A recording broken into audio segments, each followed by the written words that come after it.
अच्छा जी, स्टार्ट करते हैं next topic which is chronic hepatitis C. Pakistan में chronic hepatitis C usually asymptomatic होता है और डिस्कवर सिर्फ तब होता है जब रूटीन बायोकेमिकल टेस्ट किए जाएं, जिसमें अमाइनो ट्रांसफरेजेस पेशेंट के बड़े हुए आते हैं। एएलटी जो है वो बड़ा हुआ ज़्यादातर नोटिस होता है, फिर पता लगता है, फिर जो है बाकी टेस्ट किए जाएंगे तो डायग्नोज होता है कि इनको तो क्रोनिक हेपेटाइटिस सी है, क्योंकि ये एसिम्टोमेटिक होता है। तो एएलटी के लेवल एलिवेटेड जो है वो मिनिमल भी हो सकते हैं या ये फ्लक्चुएट भी कर सकते हैं। 25% केसेस में जो है उनको नॉर्मल एएलटी भी हो सकता है। तो पेशेंट डायग्नोज तब होगा जब उसकी हेपेटाइटिस सी वायरस के अगेंस्ट एंटीबॉडी एंटी-एचसी भी डिटेक्ट हो जाए ब्लड डोनेशन के दौरान। हाउएवर सिवियर क्रोनिक हेपेटाइटिस और इवन सिरोसिस भी प्रेजेंट हो सकती है with only minimal elevation of amino transferases. Even हमारी फैमिली में भी बहुत से ऐसे केसेस हुए हैं जिसमें जो है उनको एंड स्टेज बिल्कुल सिरोसिस डेवलप हो गया था, कार्सिनोमा डेवलप हो गया था, तब तक उनकी पूरी लाइफ उनको डायग्नोस ही नहीं हुआ था कि उनको क्रोनिक हेपेटाइटिस सी था और एसिम्टोमेटिक इतना होता है ये। तो इवन अमाइनो ट्रांसफरेजेस भी कभी कभार जो है वो हमें नॉर्मल भी मिल सकते हैं या मिनिमल एलिवेशन मिल सकती है। अच्छा, अब ये जो है ना अच्छा, अब इसमें जो है प्रोग्रेशन सिरोसिस की तरफ in the 20% of the affected patient in 20 years, यानी 20 किसी को हुआ क्रोनिक हेपेटाइटिस सी, अब 20 सालों के बाद जो है उसको 20% चांस है कि इसको सिरोसिस हो जाएगा। और मेन में ये चांसेस रिस्क ज़्यादा है अल्कोहलिक्स में, या अगर वो इम्यूनोसप्रेस्ड होगा, या जिसने जो है 40 साल की उम्र के बाद जिसको हेपेटाइटिस सी वायरस इन्फेक्शन होगा तो उसमें सिरोसिस का रिस्क ज़्यादा होता है due to chronic hepatitis C. अच्छा, हेपेटाइटिस सी वायरस के भी कुछ जीरो टाइप्स हैं। 11 डिफरेंट जीरो टाइप्स हैं इसके हेपेटाइटिस सी के और 50 डिफरेंट उसके सब टाइप्स हैं। तो टाइम शॉर्ट है इसलिए मैं जल्दी जल्दी पढ़ रही हूँ क्योंकि एग्जाम से ऑब्वियसली प्रेप लीव है और काफ़ी चैप्टर्स जो है कवर कर रहे हैं और हम जो है वो बिग बुक को फॉलो कर रहे हैं, साथ में शॉर्ट बुक भी है। तो इसीलिए सारी चीज़ें पढ़ी हुई है, ईजी है। अगर आपको समझ नहीं आ रहा तो आप प्लेबैक स्पीड जो है वो स्लो डाउन भी कर सकते हो, ठीक है।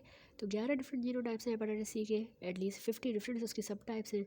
जीनो टाइप्स जो है वो अब यूज़ किए जाते हैं इन कंजक्शन विद लिवर बायोप्सी, ताकि हम उसका ट्रीटमेंट जो है डिटरमाइन करें, नेसेसरी होता है। और यूज़ किया जाता है इन डिसाइडिंग हाउ लॉन्ग इसका ट्रीटमेंट रिजाइम चलना चाहिए। तो पहला जो जीनो टाइप नंबर 1 है ये बहुत मुश्किल होता है इसको ट्रीट करना, तो इसीलिए इस जीनो टाइप वाले पेशेंट्स को 48 वीक्स तक ट्रीटमेंट चलाना होता है।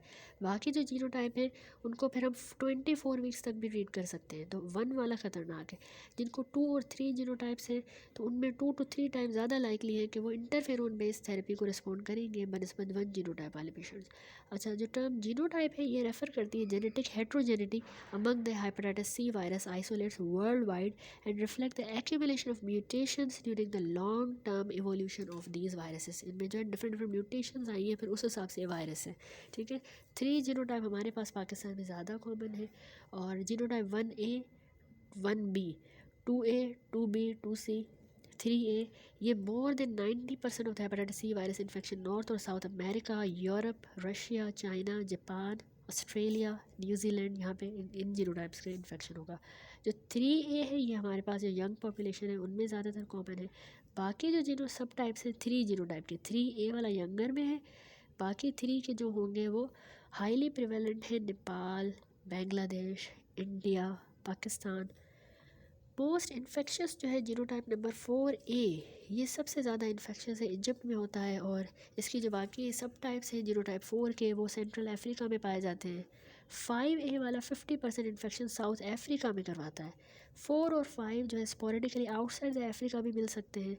6 की बात करें जीनोटाइप की तो ये प्राइमरीली साउथ ईस्ट एशिया में है, ठीक है। तो इतना इंपॉर्टेंट नहीं, अब अपना पाकिस्तान का याद रखिए, बड़ी बात है genotype 3।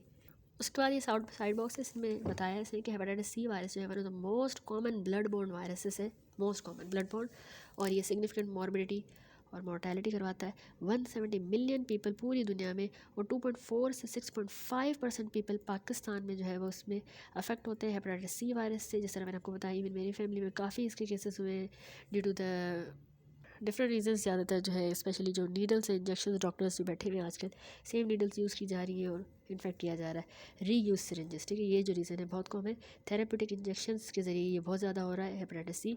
Therapeutic injections by contaminated and reuse syringes, transfusion of the unsafe blood and reuse of the razors are major factors responsible for the spread of hepatitis C in general population। Third genotype most common genotype है पाकिस्तान में और most responsive है to interferon, यानी interferon से फ़ायदा हो जाएगा इसको और रीबा वायरन से compare to the combination therapy. Sorry, interferon and ribavirin combination therapy से ज़्यादा रिस्पॉन्स देगा hepatitis C virus leading cause of chronic liver disease बन रहा है, हेपेटोसेलुलर कार्सिनोमा भी हो जाता है पाकिस्तान में। और एप्रोप्रिएट स्टेप्स जो हमने लेने हैं in the country to control the factors responsible for the spread of hepatitis C. अच्छा, उसके बाद इन्वेस्टिगेशंस में आ जाएँ। इन्वेस्टिगेशंस में आपने क्रोनिक हेपेटाइटिस सी में जो है, एक तो हेपेटाइटिस सी वायरस की एंटीबॉडीज़ करवानी होती है, एंटी-HCV एंटीबॉडी। इसकी डायग्नोसिस हमें अगर सीरम में मिल जाती है, लेकिन हाउएवर ये एक्सपोजर को भी इंडिकेट कर रही होती है कि हेपेटाइटिस सी के साथ इस पेशेंट का एक्सपोजर हुआ हुआ है, ठीक है। दूसरा, हमने हेपेटाइटिस सी वायरस का PCR करना होता है। PCR या वायरीमिया को कंफर्म करने के लिए हेपेटाइटिस सी वायरस का RNA हम PCR मेथड के ज़रिए करेंगे, तो ये क्वालिटेटिव और क्वांटिटेटिव हेपेटाइटिस सी वायरस हम डिटेक्ट करें, वायरल लोड देख रहे हैं। दूसरा, LFTs की जाती है। LFTs अमाइनो ट्रांसफरेजेस को देखने के लिए ALT AST। अच्छा, ALT के लेवल पार्टिकुलरली हम टेस्ट करते हैं ओवर एन एक्सटेंडेड पीरियड, और रीजनेबली ये एक्यूरेट रिफ्लेक्शंस दे रहा होता है डिजीज़ की एक्टिविटी का। थर्स, वो पेशेंट जिनमें बार बार रिपीटेडली ALT के लेवल अगर नॉर्मल आ रहे हैं, तो यूजुअली उनमें माइल्ड नेक्रो इन्फ्लामेटरी एक्टिविटी है, क्योंकि ये नॉर्मल आ रहा है तो नेक्रो इन्फ्लामेशन माइल्ड है लिवर बायोप्सी पे। फर्दर मोर, वो पेशेंट जिन्होंने ALT के level 5 times upper limit of the normal maintain करके रखा हुआ है, तो उनमें बहुत ज़्यादा marked नेक्रो inflammatory activity, obviously upper limit से 5 गुना ज़्यादा बढ़ा हुआ है ALT का लेवल, तो बहुत ज़्यादा नेक्रो इन्फ्लामेटरी एक्टिविटी होगी। But for majority of patients with mild to moderate ALT elevation, the actual level is not very predictive of liver biopsy finding. इनसेक उसके साथ कोरिलेट मेजॉरिटी में नहीं भी करता, ठीक है। अच्छा, किसी का अगर ALT लेवल नॉर्मल मिल रहा है, अभी सीरम ALT नॉर्मल, कुछ पेशेंट्स होते हैं क्रोनिक हेपेटाइटिस सी वाले जिनका एलेनिन ट्रांसअमाइनेज नॉर्मल आ रहा है, इवन उनको हमने बार बार मल्टीपल ओकेजन्स पे भी टेस्ट किया है, ALT जो नॉर्मल है वो CLD का पेशेंट क्रोनिक हेपेटाइटिस सी का। तो इसमें और बाकी सिचुएशंस में जिनमें डायग्नोसिस क्रोनिक हेपेटाइटिस सी की क्वेश्चन की जाती है, तो डायग्नोसिस हम कंफर्म करते हैं हेपेटाइटिस सी वायरस के RNA की बेसिस पे। ये जो है RNA करेंगे PCR करके, क्योंकि ALT नॉर्मल है, ठीक है। तो अगर हेपेटाइटिस सी वायरस का RNA अगर हमें मिल रहा है, तो वो इंडिकेट करेगा कि पेशेंट को ऑन गोइंग वायरल इन्फेक्शन चल रहा है, डिस्पाइट ALT के लेवल्स उसको नॉर्मल हैं, ठीक है। तो इन individuals with normal amino transferase values इनकी नॉर्मल है और एक्सटेंसिव हेपेटिक फाइब्रोसिस है, यानी ब्रिजिंग फाइब्रोसिस या सिरोसिस डेवलप हो गया है, तो उनमें आपने लाजमी ट्रीटमेंट कंसीडर करना है। बेशक अमाइनो ट्रांसफरेज नॉर्मल है, लेकिन बायोप्सी वगैरह पे उसमें फाइब्रोसिस बहुत ज़्यादा मिल रहा है, सिरोसिस मिल रहा है, तो आप ट्रीटमेंट कंसीडर करोगे। और liver biopsy only available method है ताकि नेसेसरी इन्फॉर्मेशन मिले to guide this decision in individual with normal amino transferase value and extensive hepatic fibrosis, यानी ब्रिजिंग फाइब्रोसिस या सिरोसिस है, तो treatment should be considered and liver biopsy is only available method to obtain the necessary information to guide the decision. वही line इसने गलती से 2 बार लिख दी है कि इनमें हमने ट्रीटमेंट स्टार्ट करना है, ठीक है। दूसरा आता है हेपेटाइटिस सी वायरस की जीनोटाइपिंग। हमने देखी एंटीबॉडीज़ देखेंगे, PCR करेंगे हेपेटाइटिस सी वायरस का, LFTs में अमाइनो ट्रांसफरेज देखिए। अब जीनोटाइपिंग क्या है, ये भी परफॉर्म की जाती है। जीनोटाइप 2 और 3 का अच्छा रिस्पॉन्स है क्योंकि इंटरफेरोन के लिए, वाइल जीनोटाइप 1 और 4 जो है उसमें आप याद रखें इनका पुअर रिस्पॉन्स होता है, 2 3 का अच्छा है। दूसरा, आप लिवर बायोप्सी भी करते हैं, ये जो है ना क्रोनिक हेपेटाइटिस सी को मैनेज करने के लिए ऑप्शनल है, वैसे कुछ एडवोकेट करते हैं, कुछ इसके अगेंस्ट हैं। तो लिवर बायोप्सी वेरी वैल्यूएबल है जब उसमें when there is a confusion either to start the therapy और not, such as in case of normal ALT। Here initiation of therapy depend on the biopsy finding, जिस तरह हमने अभी आपको बार बार यहाँ पे समझाया। अभी ALT क्योंकि नॉर्मल आता है तो हमारा डिसीजन पूरा बायोप्सी पे चला जाता है ना, तो इसलिए बायोप्सी करके देखेंगे कि ज़रूरत है ट्रीटमेंट की या नहीं। लिवर बायोप्सी में हमें बहुत इन्फॉर्मेशन मिलती है, डायग्नोसिस भी कंफर्म हो जाएगी, बाकी लिवर डिजीज़ भी एक्सक्लूड हो जाएंगी, ग्रेड भी हम असेस करेंगे, स्टेज भी डिजीज़ का। लिवर बायोप्सी एक्टिव ट्रीटमेंट में परफॉर्म कर रहे हैं अगर, effective treatment is being considered, तो हम लिवर बायोप्सी करेंगे ताकि हम सीवियरिटी और डिग्री ऑफ लिवर डैमेज को असेस करें, need for the treatment because ALT may be fluctuating or normal. Regardless of the level of the ALT, a liver biopsy should be done when the results will influence whether treatment is recommended, but a biopsy is not mandatory in order to initiate the therapy.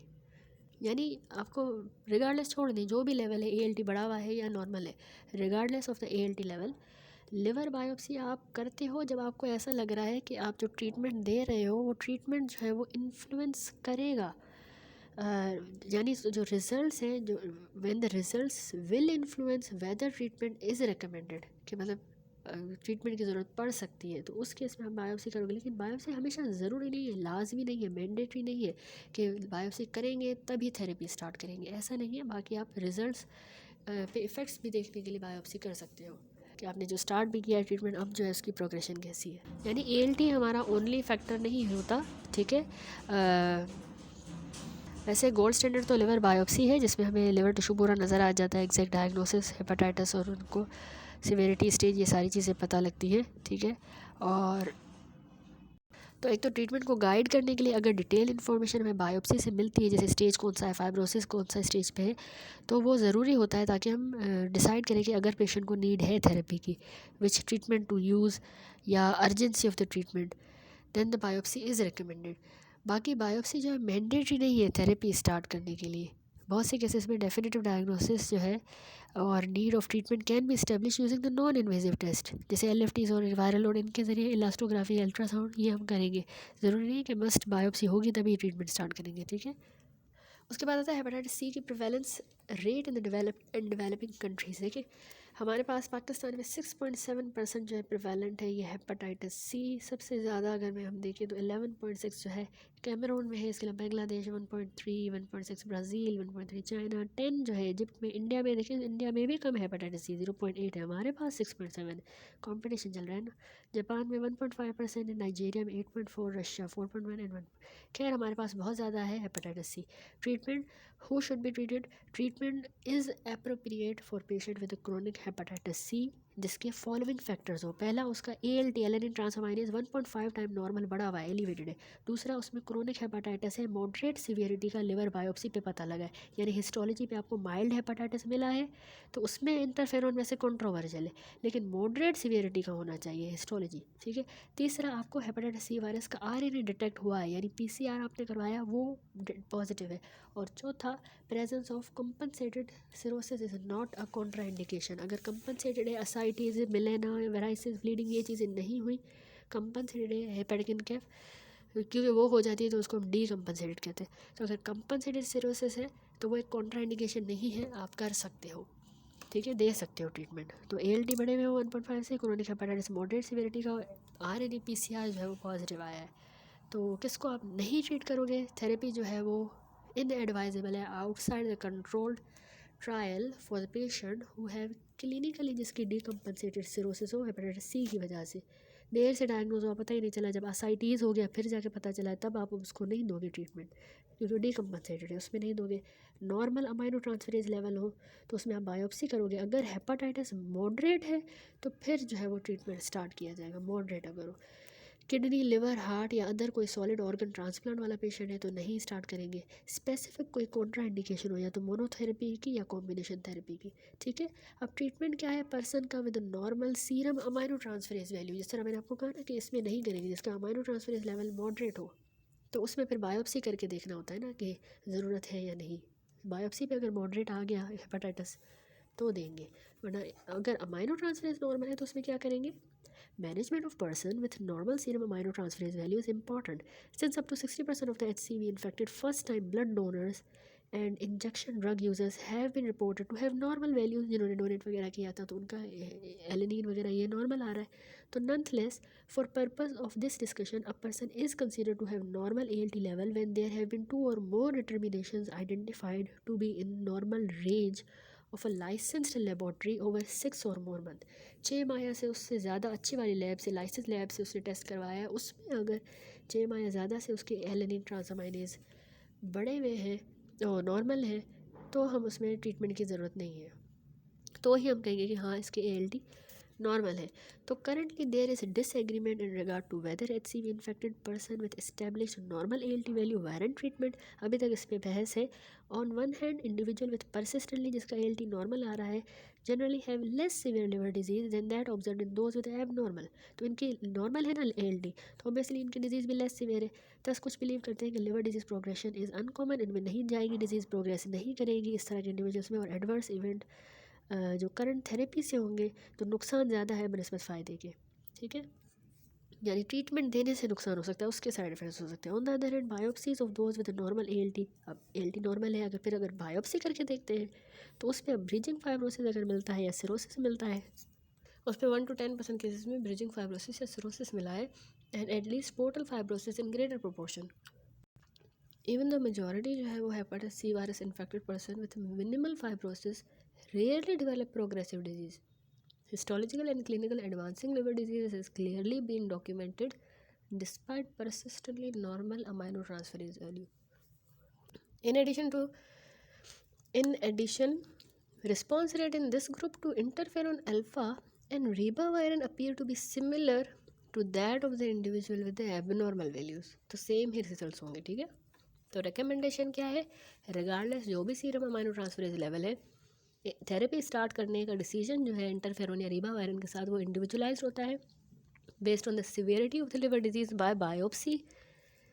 Biopsy में जितना पता चला है severe है तो करेंगे, और potential serious side effect, likelihood of the response and presence of the comorbid conditions. ठीक हो गया, समझ आ गया।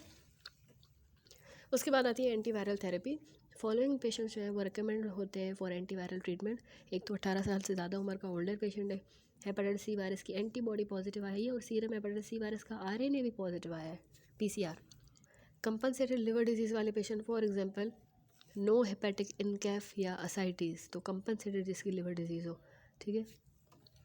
यानी अभी तक पेशेंट को हेपेटिक इनकैफ नहीं हुआ या असाइटीज़ या ये चीज़ें नहीं हुई, कंपनसेटेड है, कंपनसेटेड लिवर डिजीज़ में हम स्टार्ट कर सकते हैं एंटीवायरल।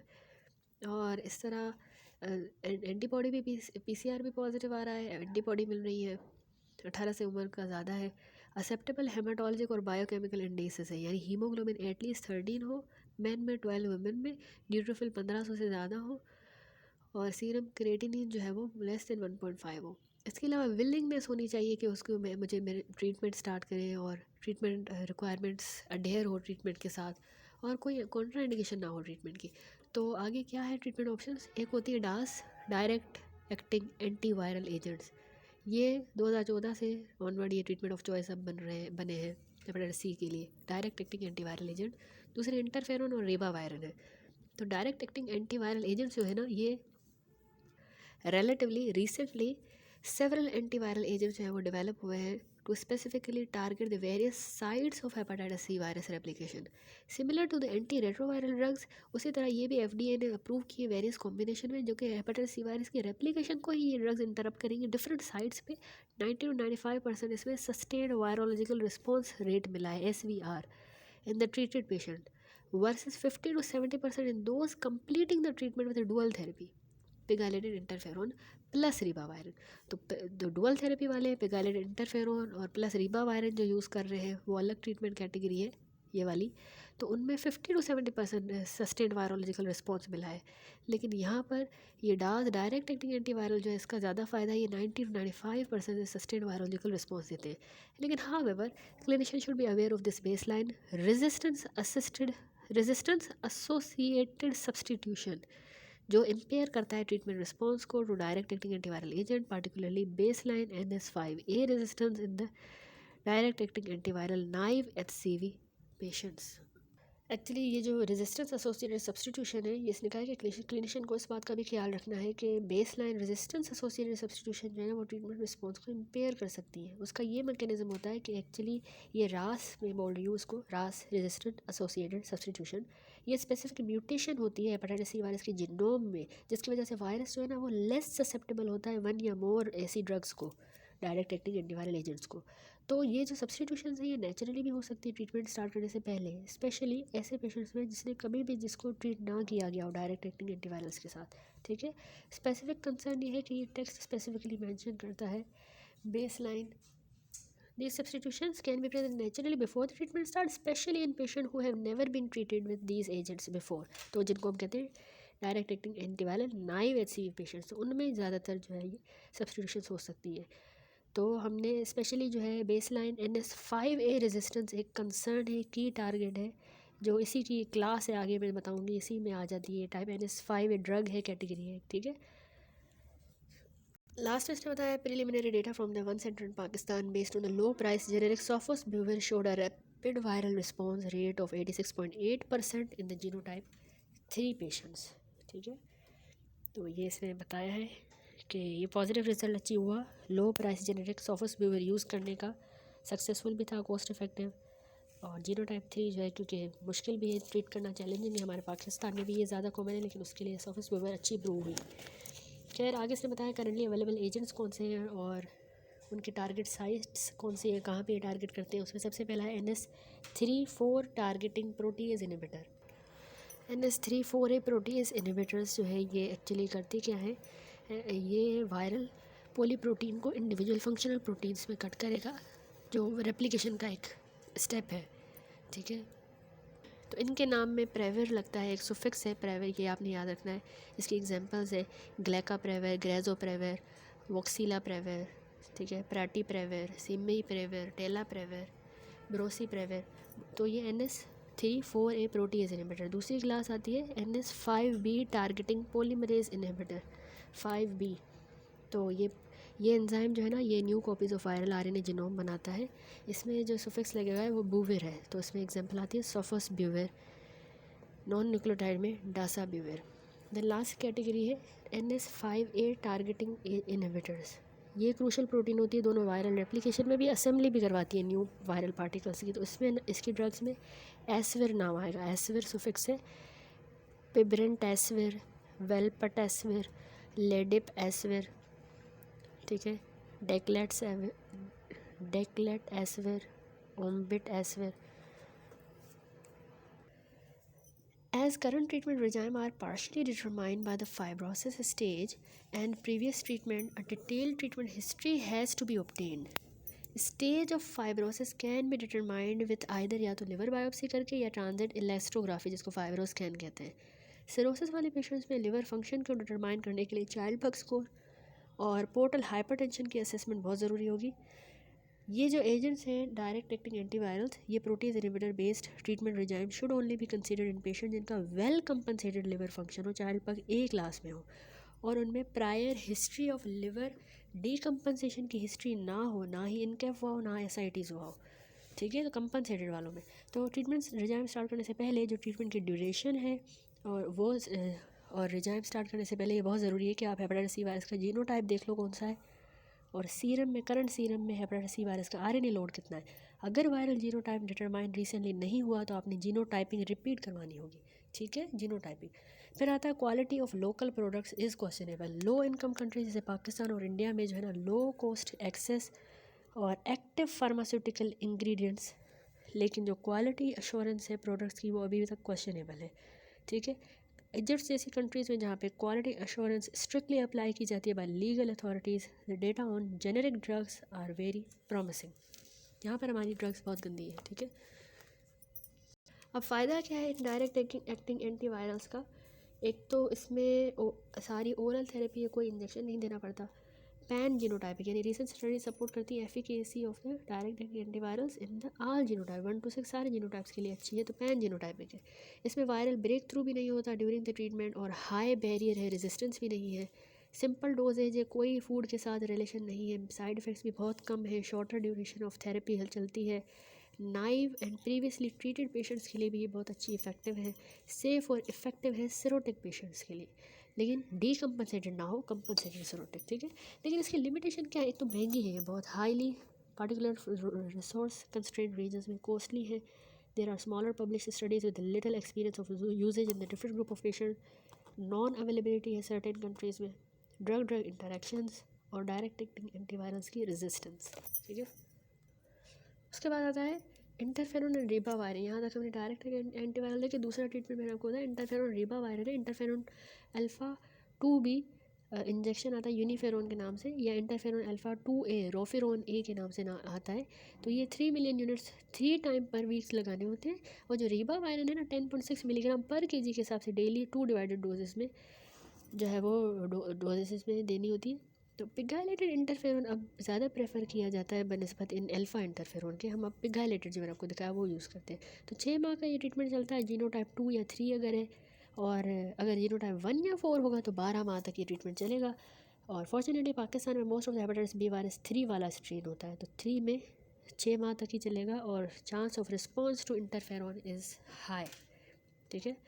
तो अच्छा रिस्पॉन्स शो करता है इंटरफेरोन से हमारे पास पाकिस्तान वाला 3 जीनोटाइप।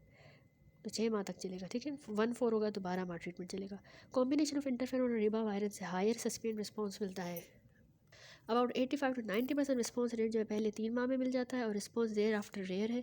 ट्रीटमेंट का इफेक्ट जो है वो मॉनिटर किया जाता है बाय द मेजरमेंट ऑफ अमाइनो ट्रांसफरेसेस, और हेपेटाइटिस सी वायरस का RNA हम 3 माह पे चेक करते रहेंगे। अगर अमाइनो ट्रांसफरेसेस एबनॉर्मल रहते हैं और हेपेटाइटिस सी वायरस का RNA हमें सीरम में 3 माह के ट्रीटमेंट के बावजूद भी मिल रहा है तो आपने ट्रीटमेंट स्टॉप कर देना है, क्योंकि फ़र्दर ट्रीटमेंट से कोई रिस्पॉन्स अनलाइकली नहीं है, यानी फ़ायदा नहीं हो रहा, क्योंकि 3 माह हो गए अभी तक नहीं मिल रहा है सीरम में, अमाइनो ट्रांसफरेजेस भी एबनॉर्मल आ रहे हैं, तो इट मीन्स के रिस्पॉन्स नहीं शो हो रहा, तो आप ट्रीटमेंट स्टॉप कर दोगे। लेकिन इसके अलावा कह रहा है कि 6 मंथ ऑफ थेरेपी के बाद 40 to 50% पेशेंट का जो है वो रिस्पॉन्ड करेंगे विद नॉर्मल अमाइनो ट्रांसफरेज हो जाएंगे, और अबाउट हाफ ऑफ दीज जो है वो रिलैप्स कर जाते हैं after the treatment, while 15 to 25% का रिस्पॉन्स सस्टेन रहता है, यानी 40-50% का अमाइनो ट्रांसफरेज सही हो जाएगा, और बाकी आधे जो हैं 50% उनको दोबारा डिजीज़ हो जाती है, रिलैप्स हो जाती है। 15-25% ही है जिनका रिस्पॉन्स सस्टेन रहता है। 60 साल से ज़्यादा उम्र वाले जो पेशेंट होते हैं ना, उनको आपने इंडिविजुअल बेसिस पे मैनेज करना होता है, सिंस जो बेनिफिट है ट्रीटमेंट का इस तरह के पेशेंट्स में वो वेल डॉक्यूमेंट नहीं है, और साइड इफ़ेक्ट्स ओल्डर में ज़्यादा वर्स होते हैं। लेकिन however even patient in their late 70s have been successfully treated with hepatitis C. उसके बाद आता है इंटरफेरॉन प्रिपरेशंस। इंटरफेरॉन प्रिपरेशंस देखिए सेवरल फॉर्म अल्फ़ा इंटरफेरॉन की, जैसे मैंने आपको बताया alpha 2A alpha 2B consensus interferon है, ये स्टैंडर्ड फॉर्म है इंटरफेरॉन की, लेकिन हाउएवर अब इनकी बजाय पिगाइलेटेड इंटरफेरॉन रिप्लेस कर दिया गया, यही यूज़ होता है peg interferon. Peg interferon alpha interferon ही है जो कि मॉडिफाई केमिकली किया गया है, क्योंकि इसमें एक लार्ज इनर्ट मॉलिक्यूल ऐड कर दिया गया है जिसको हम कहते हैं पॉलीइथाइलिन ग्लाइकोल। तो पिगाइलेटेड चेंजेस से पिगाइलेशन की वजह से जो अपटेक है, डिस्ट्रीब्यूशन, एक्सक्रीशन इन इंटरफेरॉन्स की वो चेंज हुई है, और हाफ लाइफ भी प्रोलॉन्ग हुई है। तो ये वंस वीकली दिया जाता है, constant level of interferon blood में रहेगा, वेरेज जो पहले थे वो सेवरल टाइम वीक देने होते थे, ये एक बार ही देना होगा, intermittent and fluctuating level provide होगा। इन एडिशन पैग इंटरफेरॉन ज़्यादा एक्टिव है standard interferon in inhibiting the hepatitis C virus, और हायर इसमें सस्टेन्ड वायरल रिस्पॉन्स भी अच्छा है, सिमिलर इफेक्ट्स है, क्योंकि ईज़ ऑफ एडमिनिस्ट्रेशन है, बेटर एफिकेसी है, तो इसने जो है स्टैंडर्ड इंटरफेरॉन को रिप्लेस कर दिया, अब यही पैग इंटरफेरॉन यूज़ होता है। ठीक है, तो पिगाइलेटेड इंटरफेरॉन की 2 फॉर्म्स हुई हैं develop, peg interferon alpha 2A Pegasus के नाम से, दूसरा 2B पैग इंट्रॉन के नाम से। 2A 2B ये दोनों प्रोडक्ट्स रफली इक्विवेलेंट है एफिकेसी